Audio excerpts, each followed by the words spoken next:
Pse prekim vazhdimisht butonin ashensorit edhe pasi është aktivizuar, psikologjia e shpjegon këtë zakon. Shtypja disa herë butonit ashensorit nuk bëron vetëm nga padurimi. Ky veprim i zakonshëm na jep përshtypjen se kemi kontroll mbi situatën dhe bën që koha e pritjes të na duket më e shkurtër. Shumë njerëz e prekin sërish butonin për thirrjen e ashensorit ose për mbylljen e dyerve, ndonse drita e tij tashmë është e ndezur. Psikologët thonë se pas kësaj sjellje qëndron nevoja natyrshme për të ndjerë se mund të ndikojmë në atë që po ndodh, jo vetëm mungesa e durimit.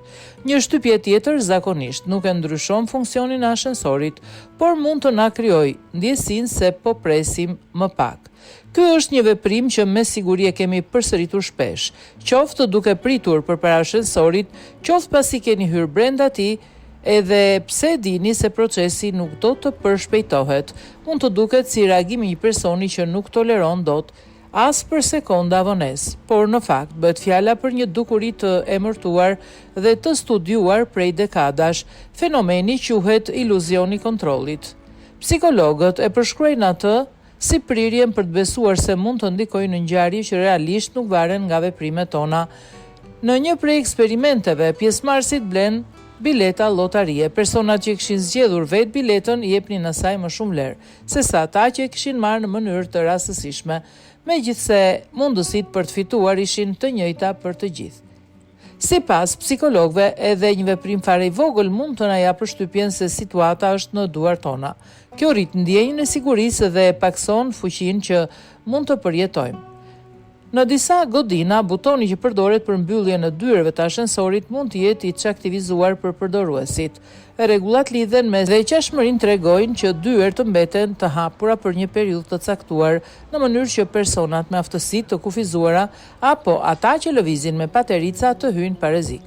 E njëjta situatë mund të haset tek disa butona të vendkalimeve për këmbësor dhe tek termostatet e ndërtesave të punës.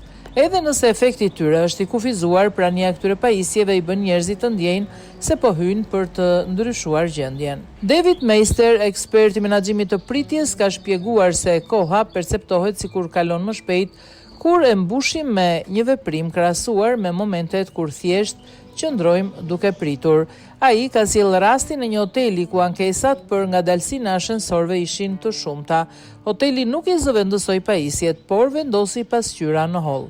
Vizitorët nisën t'i kushtonin vëmendje pamjes së tyre dhe jo kalimit të sekondave, ndërsa ankesat thuajse u zhdukën. Një efekt i ngjashëm u konstatua dhe me një ambulancë. Vendosja e një fermiere që i priste pacientët me njëherë nuk e reduktoi kohën deri në vizitën tek mjeku, por ata mendonin se kishin pritur më pak pasi procesi kishte filluar që në momentin e pranimit. Kjo mënyrë sjellje shfaqet edhe kur shtypim disa herë butonin e telekomandës, kontrollojmë parashtur vendodhjen e një porosie në pritje ose rifreskojmë vazhdimisht një faqe interneti. Edhe pse e dim se asnjëra prej këtyre lëvizjeve nuk e përshpejton atë që ne presim, ato na japin ndjesinë se nuk po qëndrojmë pasiv. Ellen Langer, psikologe, vlerëson se në përgjithësi këto zakone nuk përbëjnë arsyen për shqetësim. Veprime kaq të vogla nuk dëmtojnë askënd dhe mund të ulin ndjeshëm ndjesinë e pafuqisë, duke na ndihmuar ta përballojmë më lehtë pritjen.